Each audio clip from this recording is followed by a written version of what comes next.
Kini ang simbianan sa RPN Radio Philippines Network DXKS DXKS 1080 ang inyong Radio Ronda 5,000 watts nagsimbiya sa ikatulong andana sa UFCO Lim Building, Borromeo Street, Dakbayan sa Surigao. RPN Radio Philippines Network DXKS 1080 ang inyong Radio Ronda.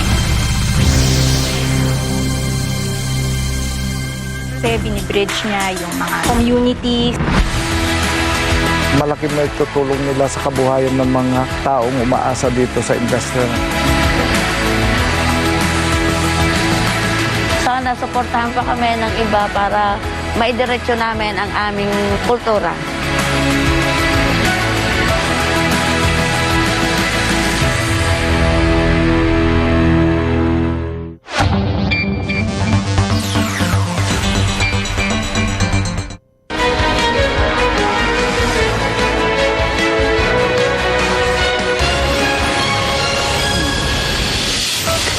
Good evening, I'm Pia Ontiveros. Welcome to News Night, where we go above and beyond the headlines. Tonight on the program, fuel prices are going down tomorrow by as much as 11 pesos per liter, but consumers have another thing coming. An agricultural group says the cost of regular milled rice might increase by 4 pesos per kilogram this week.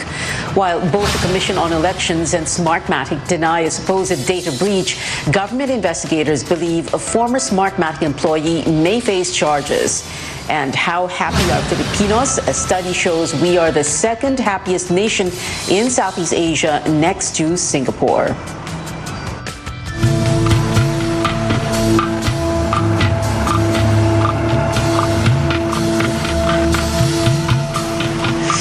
After almost 3 months of non-stop fuel price hikes, a major rollback is finally happening tomorrow. Petron, Caltex, Clean Fuel, Flying V, Petrogas, Phoenix Petroleum, PTT Philippines, and Total are slashing diesel prices by nearly 12 pesos per liter. The same companies are cutting gasoline prices cost by almost 6 pesos a liter, while Petron, Caltex, and Flying V also lowering kerosene prices to about 9 pesos per liter. Other companies have yet to make an announcement. The Energy Department says the expected price cut was because of market indicators, including exchange rates. Now, despite the fuel price rollback, an agricultural group says prices of rice may further increase this week. Our George Cahilas has the details. Emily Santos bought a kilo of rice at the Zurbaran market in Santa Cruz, Manila. With her limited budget, she could only buy that much after she noticed a 2 peso rice price increase. Maasa po yung binibili namin bigas para kasi ganyan din maasa kulang sa amin yung 1 kilo eh. The group Samahang Industriya ng Agrikultura or SINAG says the price of rice may still go up by 4 pesos per kilo with a shoot up in fuel prices. SINAG chairperson Rosendo So says from 38 pesos per kilo of regular milled rice, the per kilo cost is expected to reach 42 pesos anytime this week. Saan ba ang malaking cost na pagtaas nito? Isa is yung fuel. Dapat yung 12% ba tsaka yung excise tax ang isuspende. Both consumers and the farmers get the short end of the stick. As fuel prices go up, the production cost also increases.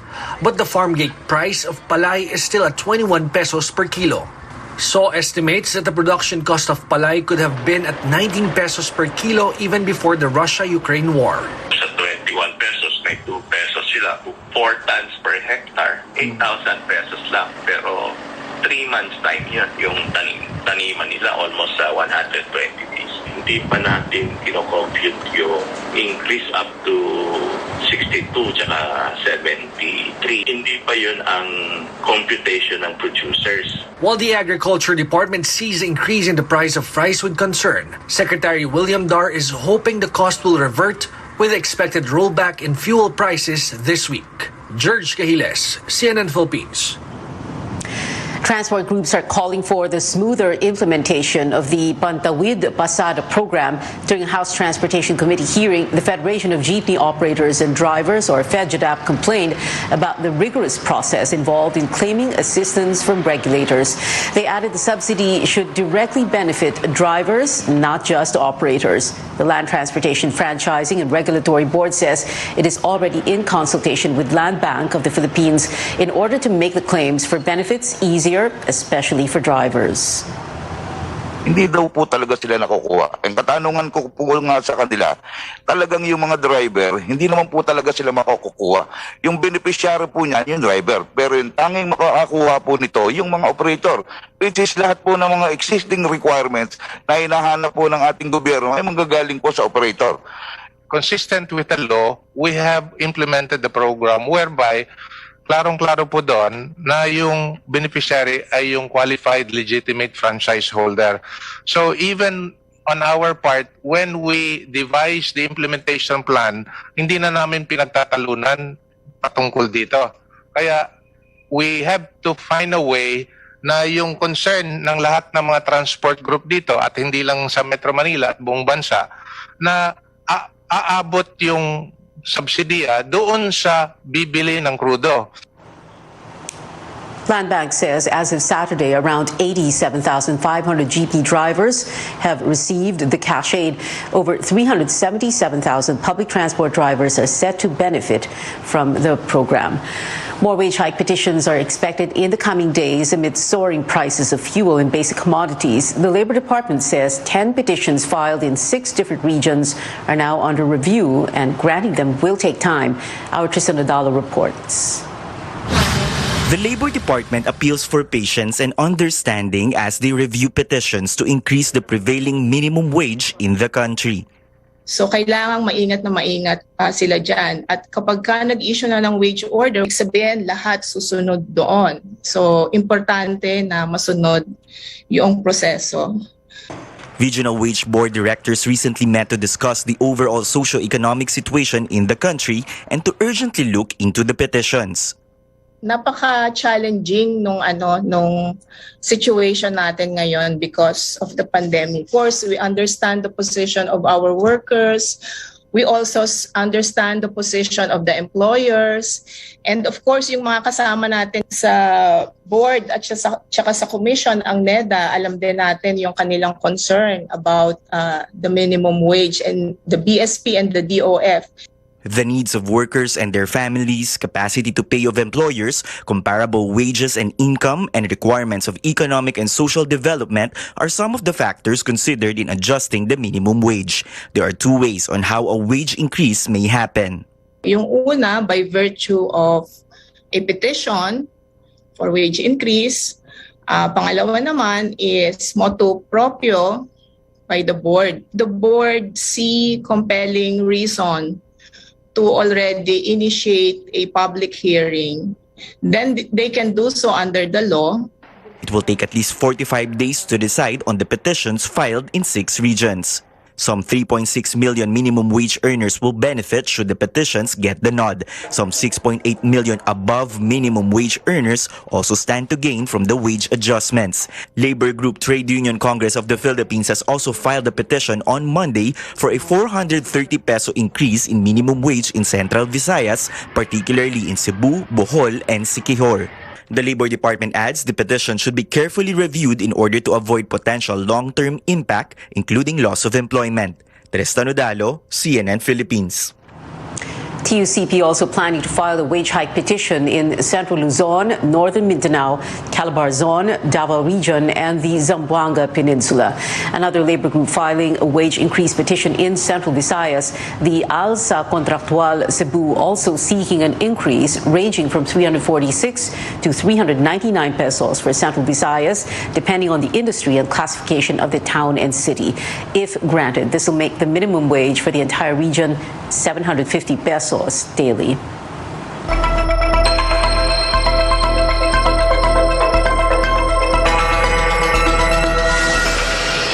Ukraine rejects terms set by Russia to give up the besieged city of Mariupol on day 26 of the war. The port city, home to around 450,000 people, has been under constant attack since earlier this month. While the Russian ultimatum offered safe evacuation for Ukrainians who will choose to surrender, there is no guarantee for those staying in Mariupol. World leaders have repeatedly accused Russia of targeting civilians. Well, back here at home, a former top diplomat says the Philippines must weigh the trade sanctions against Russia. But for Filipino businessmen, there is no need to join the bandwagon of allies that punish Moscow for its invasion of Ukraine. Our senior correspondent Lois Calderon reports. The tie that binds the Philippines and Russia is as old as the post-war era.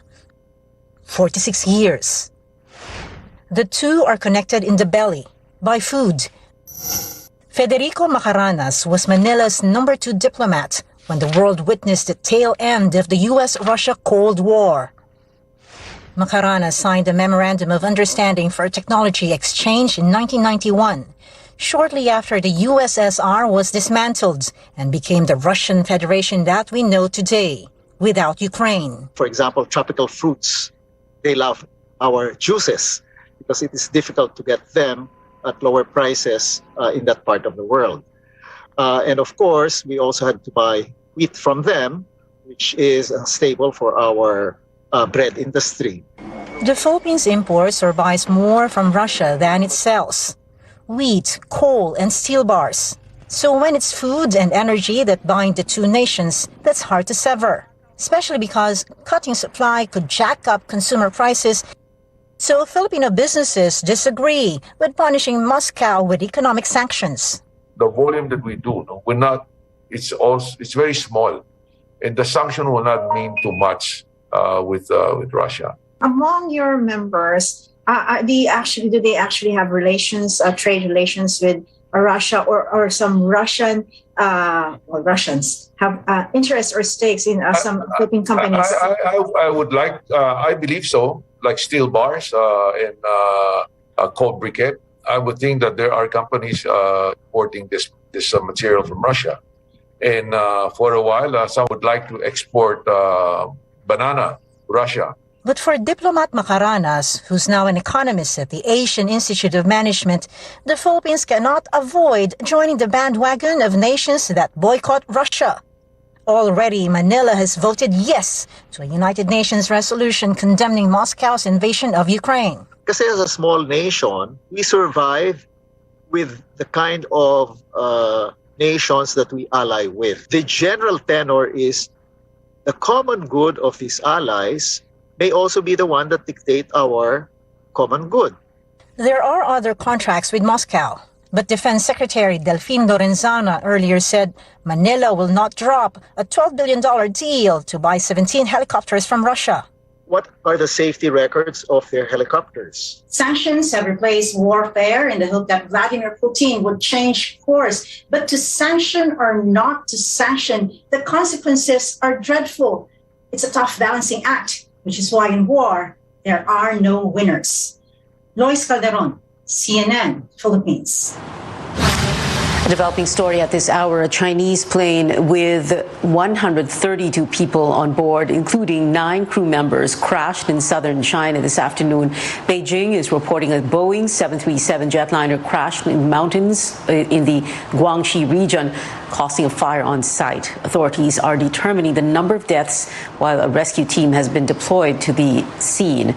The China Eastern Airlines flight from Kunming to Guangzhou went missing earlier today. Again, this is a developing story. Stay tuned to CNN Philippines. When we return, following accusations of a data security breach, authorities say charges may be filed against a former employee of poll technology provider Smartmatic. While kidnapping and illegal detention charges have been filed against 8 suspects allegedly involved in the disappearance of 34 cockfight enthusiasts. Details after the break.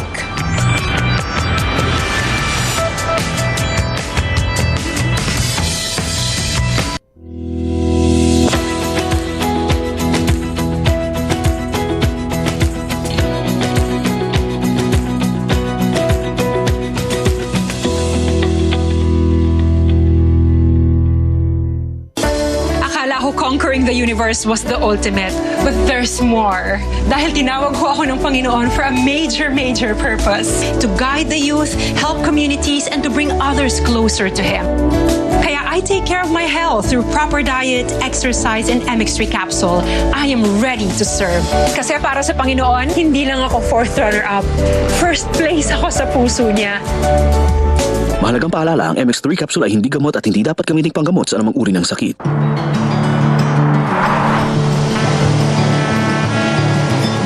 Sumagat sa kabisa, bawat minutong lumilipas. Hinahanap-hanap kita,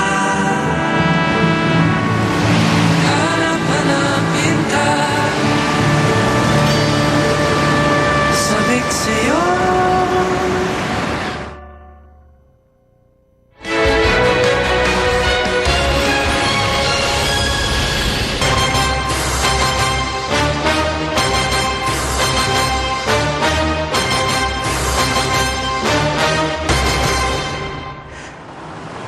Welcome back to Newsnight, where we go above and beyond the headlines. The National Bureau of Investigation believes charges can be filed against a former employee of poll technology provider Smartmatic, which is facing accusations of a data security breach. The NBI says the contractual worker admitted he allowed a group to access his work laptop after he was supposedly offered training and money in exchange for Smartmatic data. Senator Amy Marcos, who accused Smartmatic of a data breach, earlier cited Facebook posts by a supposed hackers group called XSOX. We are convinced that we could prosecute yung former employee ng Smartmatic for illegal access, Your Honor, and for obstruction of justice. We are not inclined to believe na may mga sensitive information po na na-exfiltrate from the side of COMELEC and Smartmatic. Hindi ko katulad noong 2016. Ang theory namin is this XSOX is trying to mimic the incident that took place in 2016. The NBI says it aims to finish its probe on the claim by this month. Both the Commission on Elections and Smartmatic deny the supposed breach. Presidential contenders have different positions on issues hounding the country, but at least for one night, most of them were one in saying the government should go after billions of pesos in unpaid estate taxes of the Marcoses. Details from our senior correspondent, Anjo Alimario. The 2-hour COMELEC presidential debate was just about to wrap up when Manila Mayor Isko Moreno brought up the unpaid estate taxes of the Marcos family. Yung isang pamilyang may utang ng 203 billion na estate tax, sisiguraduhin natin, sisingilin ko yun, kukunin ko yung 200 billion na yun, ibibigay ko sa magsasaka, ibibigay ko sa driver bilang ayuda. Senator Panfilo Lacson agreed. Train 1, Train 2, ang dami. 101 billion. Meron 203 billion nga na sisingilin lamang na andyan na. Bakit ay singilin ng biyaya? Even Vice President Leni Robredo chimed in. Pag nasingil natin ito, hindi na natin kailangan tipirin yung ating mga kababayan. Moreno also found an ally in Labor leader Leody de Guzman. Pero sang-ayon din ako, pare. The Bureau of Internal Revenue said it had recently sent a demand letter to the Marcoses to settle their estate taxes. An estate tax is a tax on the right of a deceased to transfer his or her estate to his or her lawful heirs.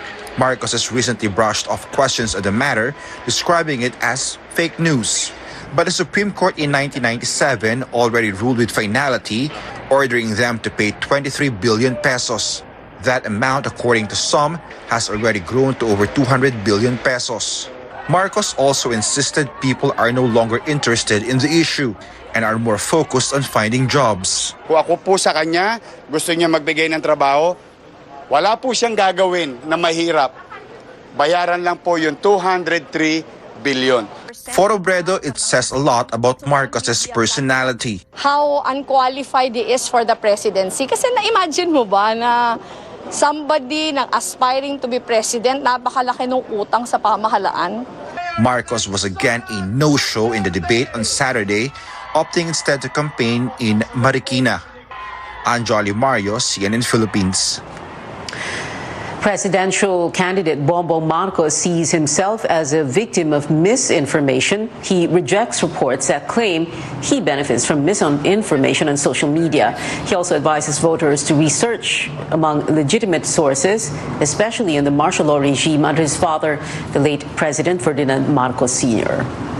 Sinasabi ko, pero wag lang kayo makinig sa akin dahil may agenda din ako eh. Ama ko yan eh. Siyempre, kakampi ko siya. Mag-aral kayo. Mag-research kayo na mabuti. Ang daming libro dyan. Ang dami nasa internet na yun. Balikan ninyo yung mga dyaryo noon. Balikan ninyo yung mga nagsusulat noon. At tignan naman talaga ninyo kung ano yung talagang nangyari para makapag-aral kayo na mabuti.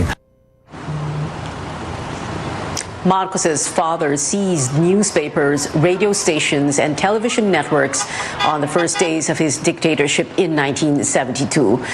During last Saturday's COMELEC-sponsored debate, Vice President Leni Robredo said she's mostly the victim of misinformation and that Marcos benefits most from it. But she appealed to her supporters to stay grounded when talking to people who back other candidates. Kahit napakarami na natin ngayong gabi, marami pa din ang hindi natin kasama. Kaya po, tara na. Ipanalo na natin ito. Last Sunday, Robredo's supporters filled Emerald Avenue and nearby streets in Ortigas-centered Pasig City with pink in her biggest campaign rally yet. Pasig police say over 90,000 people attended the event. Organizers say the number was around 130,000.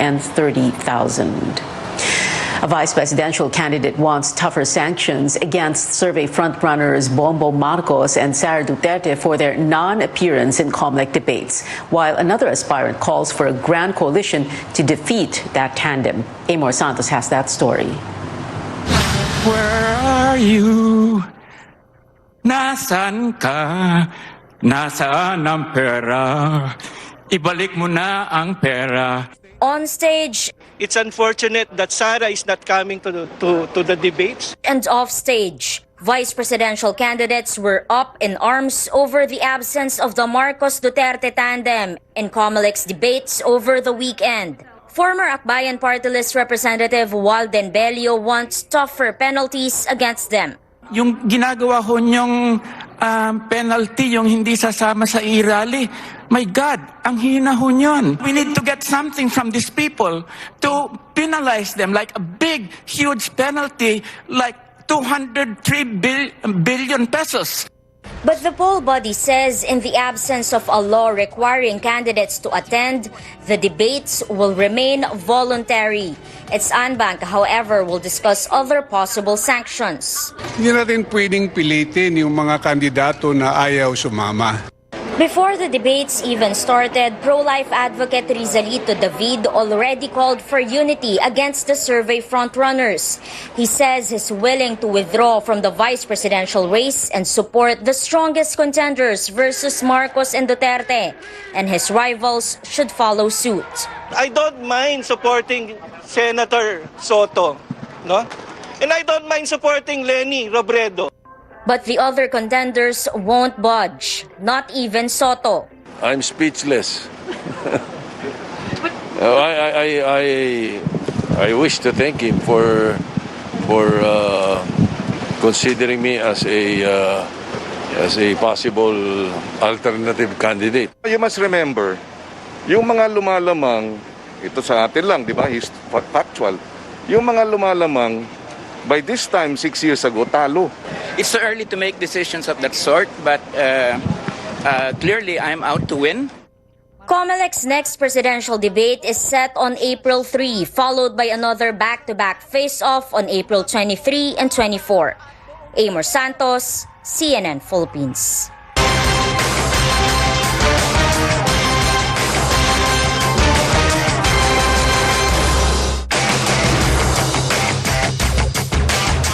New developments into the probe on the disappearance of cockfight enthusiasts. Investigators have filed kidnapping and illegal detention charges against 8 suspects.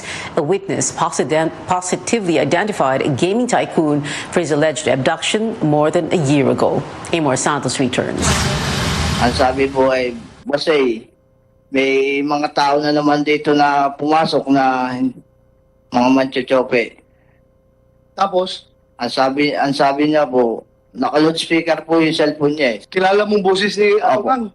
Medyo malat po. Sige, paaminin niyo kung sino ang boss. Pag hindi niya inamin, patayin niyo na.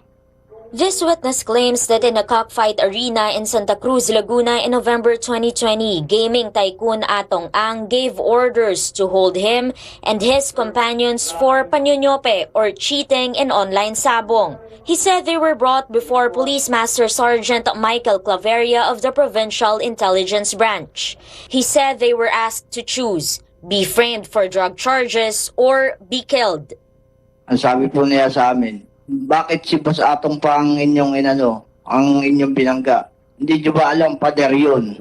Papatayin po daw kami. 5,000 isang ulo po. Eh syempre po, sa amin po, ay kaso na lang po, kaysa patayin po kami. Both Claveria and Ang denied the allegations. The businessman said it's part of a conspiracy against him and that a competitor is behind it. Si Bong Pineda, siguro maybe. Dahil sa power niya, sa pera niya, hawak niya presidente, hawak niya ang pulis. Wala akong magagawa ko, wala akong connection sa pulis eh. Unang-una, hindi po ako licensee. At pangalawa po, kung conspiracy man kalaban kay Boss AA, magkaibigan naman po kami. Kaya malamang hindi ako kasama dun. Ang maintained he only uses legal means to deal with issues, citing a time when he reported illegal e-sabong websites to the police. He said it was a colonel who suggested a more sinister way to handle the problem.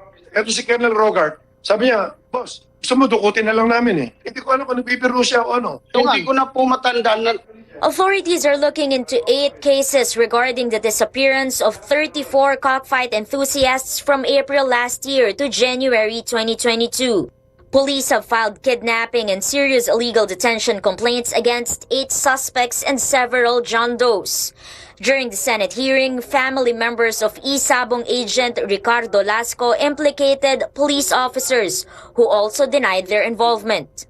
Kahit ano po ang sabihin ng aming makasamang pulis na inaakusahan ngayon, we will continue filing the case because we believe that these witnesses are credible. Amor Santos, CNN Philippines. Coming up on News 9 at 4, and team is joining the PBA Governor's Cup for the first time in nearly 20 years. And global pop superstar Ariana Grande gushes over a huge crowd in Pasig singing her hit Break Free. Stay tuned to CNN Philippines.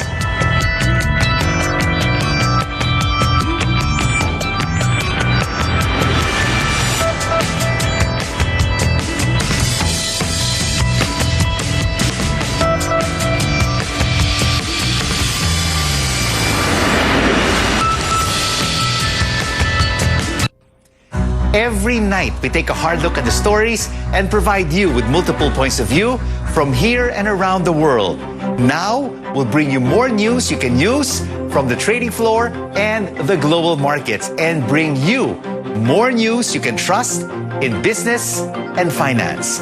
Buy, sell, hold on The Final Word, weekdays at 9 p.m. only on CNN Philippines.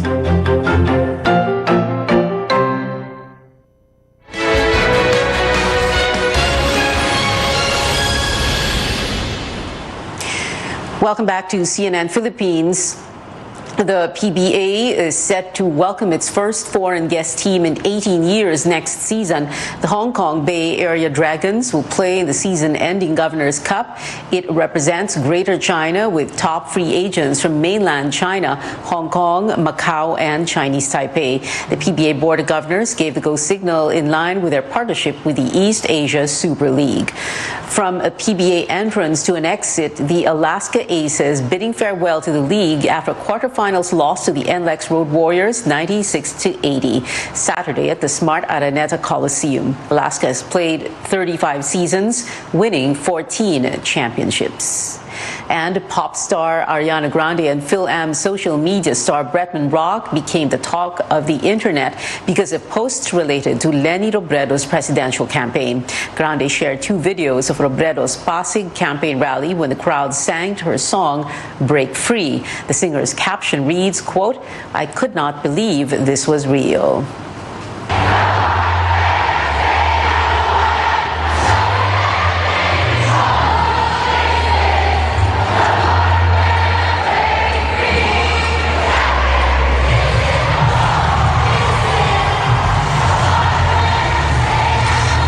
Bretman Rock revealing Robredo is his presidential bet of choice while reposting her closing statement in the recent COMELEC debate. The vlogger said, quote, "My president is a woman," unquote.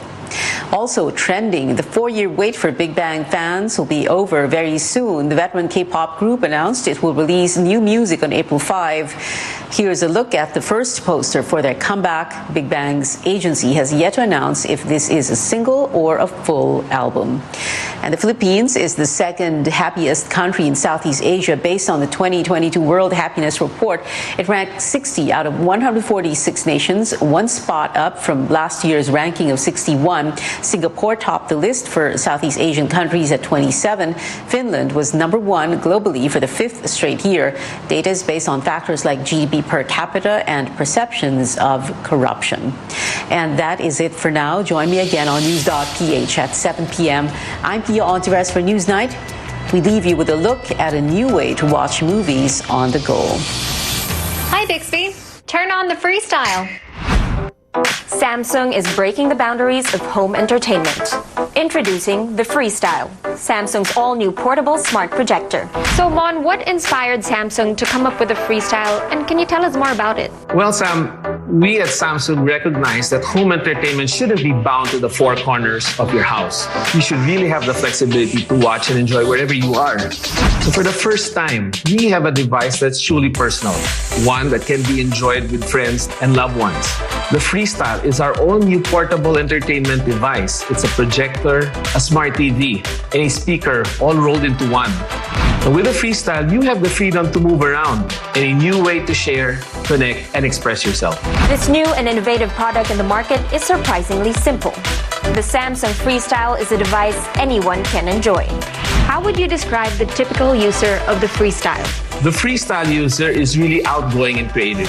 It will be appealing to those who want to access high-quality entertainment anytime, anywhere, on their own terms. Whether they want to stream a movie, their content on their smartphone, or play music at home or on the go. Apart from its unique design, the Freestyle can project up to a 100-inch screen on walls, floors, tables, all with a single click. What are the other exciting features of the Freestyle? The Freestyle has a lot of exciting features, but I'd like to highlight on 3 key points. First, portability. With a compact design weighing less than a kilo, the Freestyle was built to offer new levels of functionality. You can even plug it to a power bank and take it anywhere, whether that's from your living room to the bedroom or outside the home, such as when you're camping. Second, instant setup. One of the challenges of a traditional projector is getting the perfect picture. With the Freestyle's auto keystone and autofocus feature, you can project from any angle on any surface and you will get a perfectly proportional image every time. With its 180-degree cradle, you can easily and instantly project from the wall to the ceiling. Third, cinematic experience. The Freestyle can project picture from 30 inches all the way up to 100 inches. And with its built-in speaker with 360-degree sound, it can fill the room with deep, high-quality bass. The Freestyle also has smart TV capabilities, so you can access your favorite streaming apps such as Netflix and HBO Go instantly. The Freestyle has fun and functional accessories, including a water-resistant travel case, skins that come in 3 different colors, a bulb socket, and a battery pack. How can we get a hold of the Freestyle? We are inviting everyone to pre-order the Freestyle at any Samsung authorized dealer stores nationwide and their online channels until April 17. Those who pre-order will get a free travel case for $3,999. The Freestyle retails at $54,999. We're really excited for everyone to experience the Freestyle. With so many ways to stream content, your entertainment possibilities are endless. The Samsung Freestyle is now available for pre-order until April 17. I'm Sam Sidwani, CNN Philippines. This program.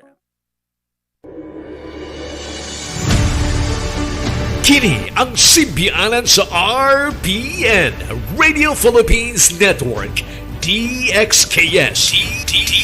DXKS 1080. Ang inyong Radio Ronda. 5,000 watts nagsimbiya sa ikatulong andana sa UFCO Lim Building, Borromeo Street, Dakbayan sa Surigao. RPN, Radio Philippines Network, DXKS 1080. Ang inyong Radio Ronda.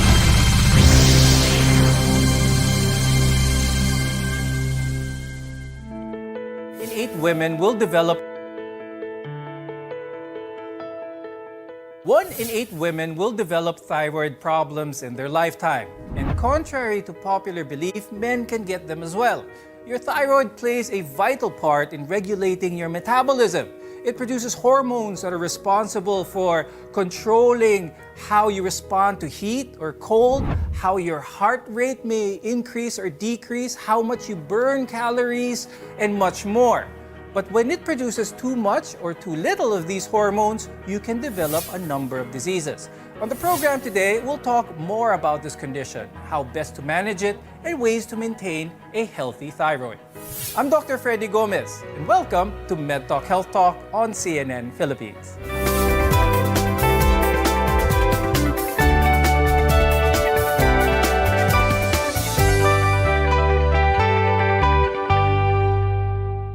If you experience sudden weight gain or weight loss, there might be something wrong with your thyroid.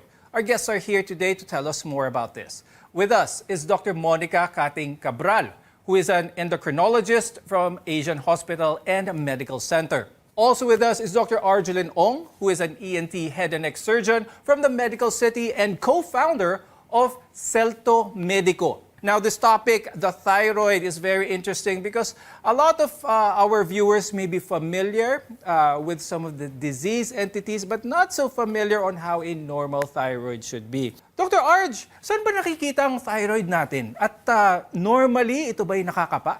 Well, our thyroid gland is a butterfly-shaped gland that is found here at the front of the neck. So all of us have it. It's located here, somewhere below the Adam's apple.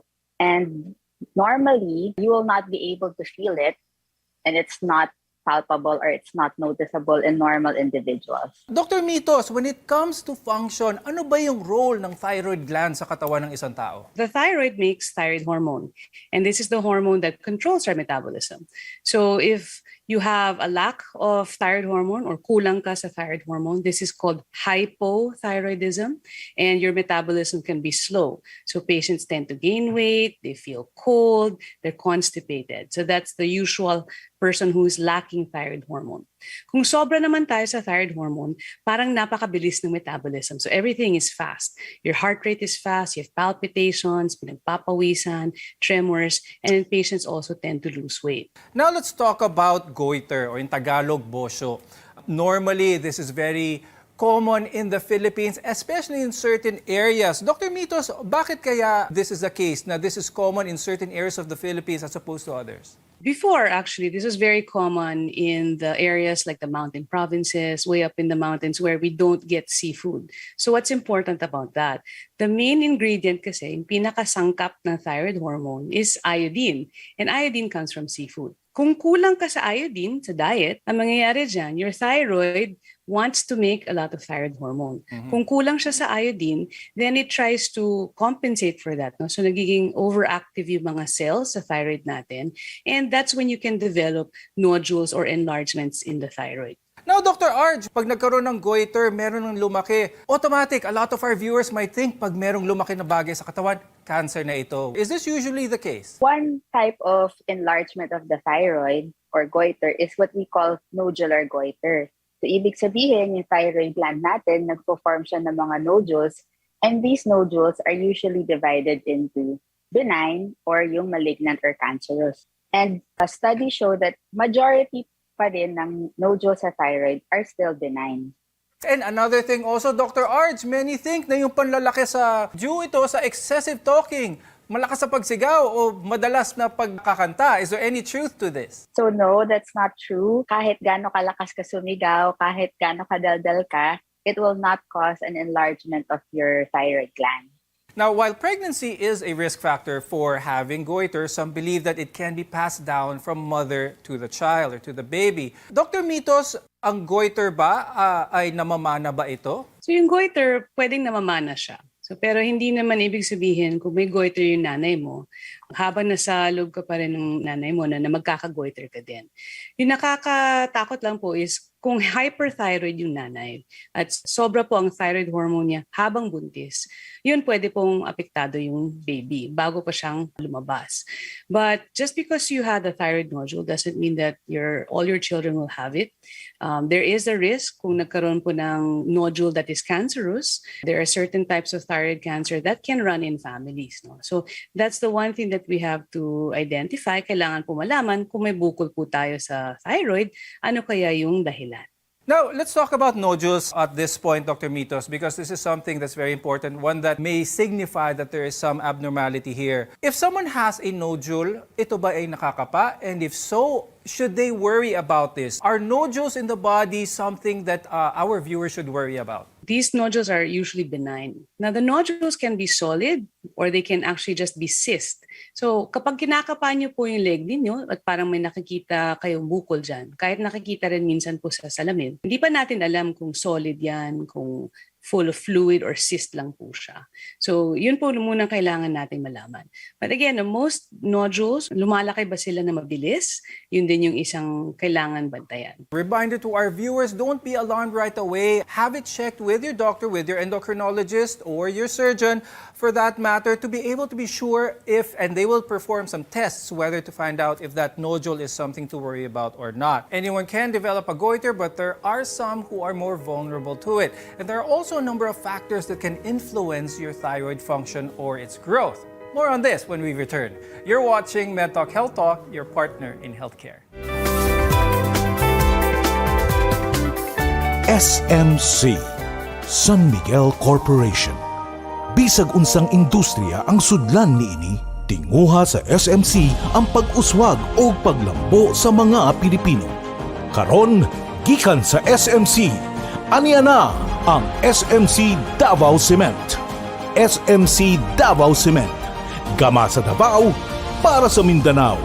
SMC Davao Cement. Ato ni Bay. Protektahi ang imong mga mata batok sa delikado ug makadaot nga ultraviolet nga silaw sa adlaw ug uban pa. Pinaagi sa pagsulob og eksakto nga prescription sa antiyohos o antipara. Likay ang mga simptomas sama sa hanap nga pananaw sa layo o duol nga basahon, sakit sa ulo ug uban pa nga makaapekto sa atong kahimsog nga ang hinungdan depekto sa atong mga mata. Alang sa kumpleto nga primary eye care, contact lenses, fashion eyewear, computer eyeglasses, sunglasses, accessories ug uban pa, adto kita sa AG Buñuel Optical Clinic. Ang AG Buñuel Optical Clinic nagpahinumdum kanato nga ang kahimsog sa atong mga mata usa ka prioridad nga angay ipa-check up kausa matag tuig aron pagsiguro nga luwas kita sa piligrong mga sakit. Pinagi sa lisensyado og qualified optometrists nga maoy mo prescribe sa eksaktong kagamitan ug kung primary eye care ang paghisgutan. Duaw lang silang buhatan sa 3636 sa Nicolas Street, Surigao City ug adunay ilang extension office sa Aurelianida Street, Cantilan, Surigao del Sur. Ayaw kalimti higala, AG Buñuel Optical Clinic. Ang AG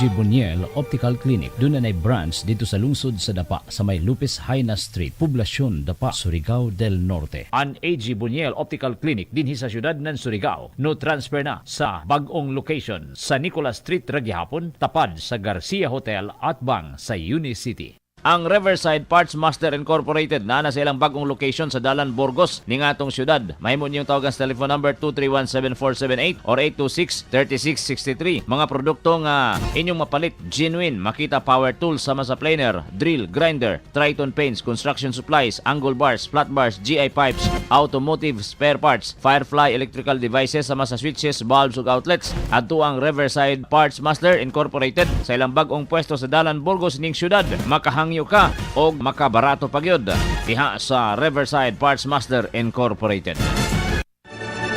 RPN Radio Philippines Network, Radyo Ronda DXKS Surigao, member kapisanan ng mga broadcaster ng Pilipinas.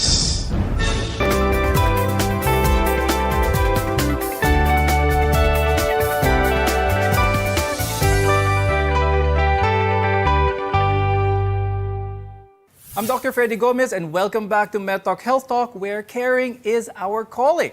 Now, your thyroid is a small butterfly-shaped organ responsible for regulating your metabolism. But when it's swollen or enlarged, you might have a problem called goiter. Now, it's important to note that it doesn't necessarily indicate that your thyroid is malfunctioning. But it does mean that there's a condition present that's causing it to grow abnormally. Now, I'd like to talk about the other side of the thyroid problems, and that is a malignancy or cancer na ng thyroid. Why is this so kaya? Bakit tinatawag itong good cancer? So there are many types of thyroid cancers, but ang pinaka-common po ang tinatawag na papillary thyroid cancer. And it's oftentimes termed as a good type of cancer because it is very slow growing. And because of that, surgery is the best form of treatment because when caught early and treated properly, then the cure rate is very, very high and the patient can continue to live a normal life after treatment. So the prognosis is really good, especially pag nakuha ito ng maaga. Dr. Mitos, when it comes to some of the symptoms na nangyayari for someone with thyroid cancer as opposed to goiter, mas evident ba ang isang thyroid that is malignant or cancerous? Hindi rin. No? So that's why it's really important to try and find out what the diagnosis is. We do the biopsy to find out if it's cancer. Nag-mention si Dr. Arch na if it's fast-growing, we usually do recommend surgery already. The good thing about the most common type of thyroid cancer, yung tinatawag na papillary thyroid cancer, as she mentioned, it's slow to grow. It's also slow to metastasize. So yun ang takot natin, di ba? Pag sinabi mo yung cancer, kumalat ba siya? So with papillary thyroid cancer, it's also slow to metastasize. And there's medication actually that we can give after surgery to try and make sure that the metastasis is very minimal or that we catch the metastasis early or that we also can prevent metastasis from occurring after surgery. Earlier on the show, I mentioned how women are more likely to have a problem with the thyroid gland, but men are at risk as well. What should men know about this? Or what are the statistics with men having a thyroid problem? Both men and women can have a lack or an excess of thyroid hormone, yung sobra or yung kulang. But what's more concerning in men is when they have thyroid nodules. It's been shown that men, especially younger men, in 20s and 30s, kung may goiter po sila, may bukol dyan. These usually are biopsied early. We follow them with ultrasound more frequently, like every 6 months. And if it's seen that they're enlarging rapidly, and definitely if on biopsy nakita po na cancer siya, dapat kailangan po surgical removal already of the thyroid. Dr. Arch, when it comes to risk factors for thyroid cancer, what would be the more common ones? Well, some of the risk factors that have been seen to develop thyroid cancer would be, first is specific type of radiation. If you were exposed to radiation as a child, then you are at risk to develop thyroid cancers. As Dr. Mitos mentioned a while ago, some thyroid cancers can run in families. So we have several patients that have had family members all with thyroid cancers. And another thing is, as with other cancers, as you get older, you're more prone to develop some cancer. So advanced age can also be a risk factor. Now, Dr. Mitos, for someone who is diagnosed with a thyroid cancer and may not be ready for surgery for one reason or another, nakukuha ba ito? Is this treatable with medicine alone? Unfortunately, it's not. It's really surgical removal of the thyroid that will help bring about that cure. It's caught early. The chances of you being alive in the next 10 years is actually very high, 90+%. Some even say close to 100%. So if you have a thyroid nodule that looks suspicious for cancer or is confirmed to be cancer, please have it removed. Now, this is the most important part, really, because we cannot continue with the other medications or therapies after you get diagnosed with thyroid cancer if the thyroid is still there. Now, Dr. Arch, I'd like to ask, earlier you mentioned how the thyroid gland looks like a butterfly. Its wings being each lobe, so the thyroid has 2 lobes. Kapag ang isang pakpak lang or isang lobe lang ng thyroid ang malignant, ang may cancer, kailangan ba tanggalin yung buong thyroid gland or pwedeng yung parte lang, yung portion lang na may cancer? Really depends on the size of the nodule and the size of the cancer present in the thyroid. Recent studies have shown that sometimes only one side can be removed if the cancer is caught early and the nodule is small. But in majority of cases, if medyo malaki na po yung nodule, then we will have to remove the entire thyroid gland so that the endocrinologist can give the additional treatment after the surgery. Now, Dr. Mitos, you mentioned earlier how important our thyroid gland is. Pero kapag ito ay meron ng cancer at kailangan ng tanggalin ng buo, can the body function normally without a thyroid gland? So we cannot function without thyroid hormone. And unfortunately, it's only the thyroid gland that can make thyroid hormone. The good thing is, though, after you get your thyroid taken out after surgery for thyroid cancer, we can replace thyroid hormone with tablets. And these tablets are very small. You just have to take them once a day, but you have to take them for the rest of your life. So please do not forget to take your thyroid hormone, because your metabolism, like I said, it depends on your thyroid hormone. If you don't have it, everything will become slow. You will gain weight. You will become very sleepy. You feel cold all the time. And patients in very severe cases, kung kulang na kulang po talaga sila sa thyroid hormone, they can fall into a coma.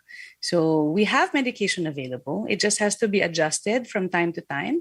You will see your doctor and they will do some tests. We check something called the thyroid stimulating hormone, TSH. That might sound familiar to some of our viewers. And that is how we adjust the medication. But it's something that you have to take for life. With advancements in medical treatment and diagnosis, thyroid problems, no matter what it is, there is an option for that. We'll find out later how to diagnose and what are the options available today.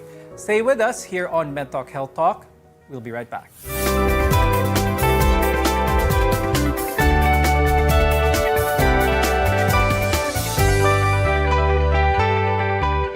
SMC, San Miguel Corporation. Bisag unsang industriya ang sudlan niini, tinguha sa SMC ang pag-uswag o paglambo sa mga Pilipino. Karon, gikan sa SMC, aniya na ang SMC Davao Cement. SMC Davao Cement. Gama sa Davao, para sa Mindanao. SMC Davao Cement. Ato ni Bay. Maayong balita sa tanan sa atong panginahanglan sa panimalay, mga gamit, ingon man mga dekorasyon, pwede na natong mapalit diha sa Wellington Bazaar. Anausab sa Wellington Bazaar ang mga bistidahon, karsunison, plain t-shirt, plastic chair, floor mat, mantel, banig, folding bed, habol, mosketero, trapal, lideret, basketball, stuffed toys ug mga dulaan sa bata. Ang Wellington Bazaar ana magalagad kanato sa Dalan Kaimo ning Dakbayan sa Surigao. Wellington Bazaar, gikan sa mga kawani ug tigdumala sa Wellington Bazaar. Mayong adlaw alang kaninyo. Wellington Bazaar, sukion ta sa kanunay. Ay, kasakit yun sa ako ang mga mata. Uy, labad pagyud kay ako ang ulo. Murag kog malipong ba? Unya, murag limtanon pagyud ko. Unsaon man ni, uy. Naa na gyud kay problema, miss. Ha? Tanawa gud nagsakay ka sa tricycle, wala kay suot bra. Para masolba na imo problema. Ha, pag ino man ni Lutein Plus. Unsa? Lutein Plus? Asa man na nimo gikan? Ako man ni medunggan sa radyo, miss. Mao nga kapalit ko naan pagpangandam ba. Sige, salamat kaayo ha. Magpalit dayon ko og Lutein Plus. RPN Radio Philippines Network. Radyo Ronda DXKS Surigao. Member, kapisanan ng mga broadcaster ng Pilipinas.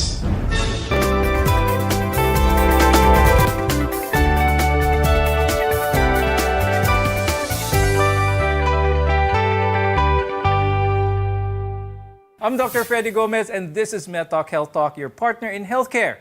So we've been talking about the thyroid and how a lot of the problems with the thyroid, merong solusyon po para sa mga ito. Now let's talk about how to determine or how to diagnose na meron tayong problema sa thyroid.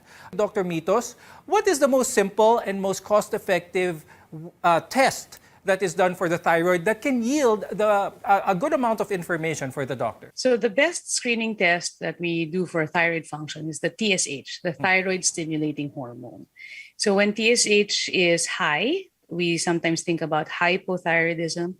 When it is low, we think about hyperthyroidism. So if we're screening somebody for a thyroid problem, we just use a TSH. Now, Dr. Arj, let's talk about the biopsy. Many people are hesitant when they hear the word that they need a biopsy on their thyroid gland. How important is this? And is this something that the patient can do without? So usually, pag ang isang patient may nakakapa siyang nodule, the doctor will request for an ultrasound. So the first step in doing a biopsy of the nodule is to do a fine needle aspiration biopsy. And many times it is done ultrasound guided so that you can get an accurate sample.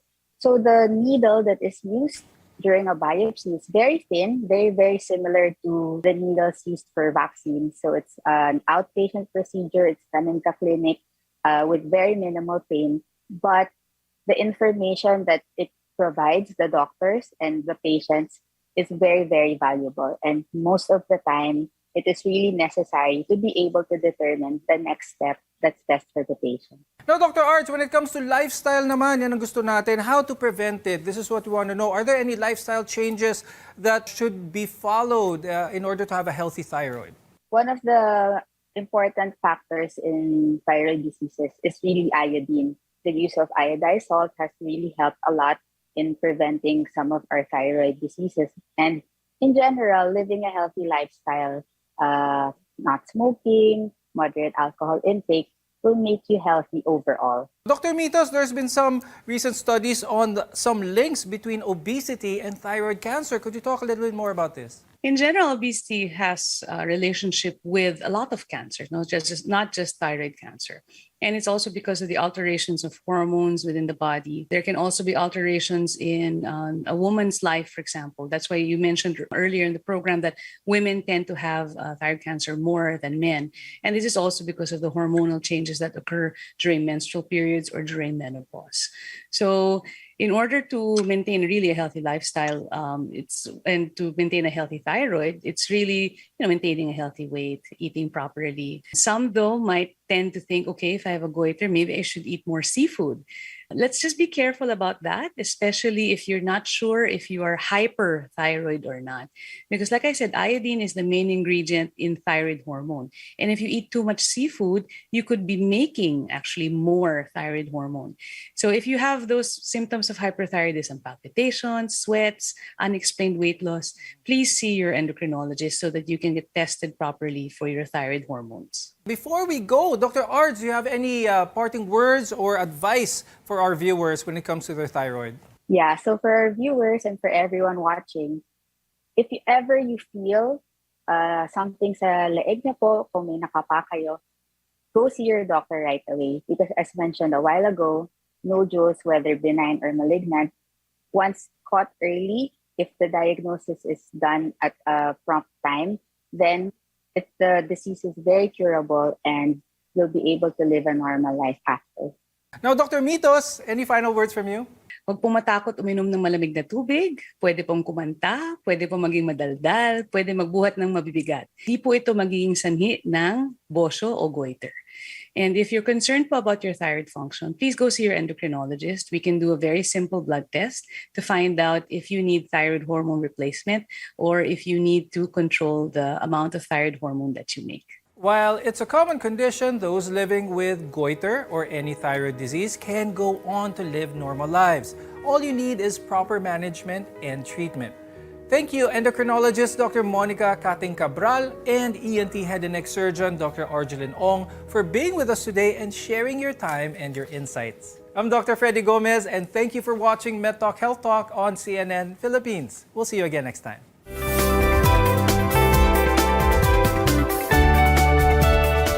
Alas na mga miyembro konsumante sa GLCO ang buhatan sa Dinagat Island Electric Cooperative Incorporated con GLCO. Mo pahibalo sa mga